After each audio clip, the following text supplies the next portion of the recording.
first of all, how are you? I'm great, thank you. Really good. Okay. Any particular reason why?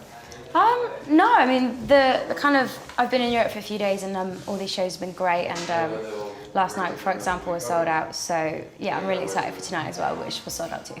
Okay. Well, do you remember the first record that you bought?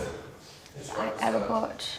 The first one that I had, I kind of had everything that my parents had. So I remember the first one I actually got given was, I think it was a Roxette album, or something really random. I remember having Nebraska by Bruce Springsteen when I was really young. Okay, well, I read that you describe your upbringing as your household as a very hippie household. How did this change you or shape you musically? I don't think it defined my music, especially, but I think in terms of growing up in a very humble environment, kind of shaped my attitude towards it and just to kind of be down to earth and as kind of honest as you can. And I think that shows a lot of my music. I'm very honest with my writing. Well, can you give me an example of that honesty? All my songs are autobiographical, so yeah, I'm honest in that way. Okay, well, I've written some lyrics and we'll get to it later. Oh, cool. So, was this when you bought the first? Oh, you didn't buy the first, right? But when you were listening to your parents' music, was this around this time that you picked up the guitar as well? No, it was really random. I kind of listened. They kind of made me listen to a lot of singer-songwriters and a lot of really cool kind of bands where lyrics were really key. And it was more writing that I got into first, like poetry and short stories, before I started kind of putting it to music. And then when I learned the piano and guitar, I realised I could put words to music, and that's how I learned how to write songs. Okay. Well, do you remember the first song that you wrote? I've been writing for ages. I think the very first kind of serious song I wrote was called Ghosts, and I released it on my first EP. And can you tell us what it's about? Yeah, it's just kind of about when you're young and having a load of insecurities and then unanswered questions, and then just kind of living with it and kind of coming to terms with it. Well, those kind of questions that arise, do you feel that a few years on that you have found answers to them? Or? No, not really. I think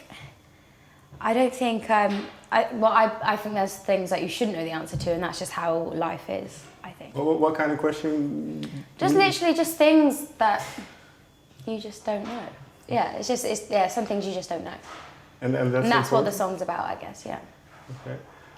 Well, you started to release your songs on YouTube.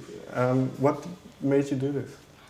It was my first video. A friend filmed for me, so yeah, she put it up. I had no idea that people put music on YouTube. I didn't know that was a thing, and yeah, we checked back a few weeks later, and I had a few views and a few comments, and I was really surprised by it. So at first, I was experimenting with it, and I just kept doing it to see if it was a one-off, if people genuinely wanted to hear it, and then I kind of gained the confidence through that to kind of start putting up my own songs. Well, was it when did your own label come into it? Because you set up your own label when you were 17. I set up my own label when I was 17, so about 2 years after I started posting videos, just to release my own music. I had no intention of kind of running it like a label at all. It was just to release my music, just because I didn't have a label who signed me at that point. But when I did sign my recording contract, I was able to keep my previous releases on my label, so I still have it now. Was it difficult? Because I can imagine at that age to set up your own label. No, I didn't really realise I'd done it. It was just kind of an entity that was there. And then when I started working with my management, I realised he kind of told me what I'd done. So yeah. And well, you say it started out just as a vehicle to release your own music, and is it going to expand now that you're? Yeah, I'm using it to fund other artists and kind of give them a start. So I've just released an EP for an artist called Saint Raymond, and I'm working with a girl called Hannah Grace as well. Okay. So is this also a direction you want to take your own career in? Because I know you before you started on the album, you did a lot of research into the music industry just to know how it works. Yeah, I think it's something I know a lot about, and I'm really interested in it.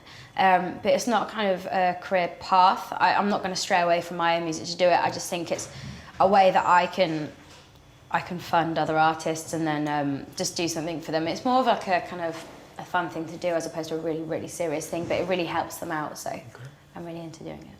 Well, why did you do that research into the business before you signed? Well, I didn't really do research. I went to college and I studied music business. So yeah, I just kind of wanted to work in the industry or performing or writing or anything in general, really. It was just something I had an interest in. Well, when you went to college, was there always in the back of your mind, I want to be a singer first, and then, or did, what was the... No, I never really had an intention. I never said, I'm going to be a singer, I'm going to be a performer. It was never like that. I think performing and singing and writing was something I just did for fun, and I just wanted to learn. I just wanted to learn. It was just something I wanted to do. I really enjoy all aspects of it. At what point did it become something more then? It was when I started selling my own kind of EPs, and they were charting, and then I started touring, and it just kind of progressed and progressed. So opportunities came, and then I took them. I thought they were too good to miss on.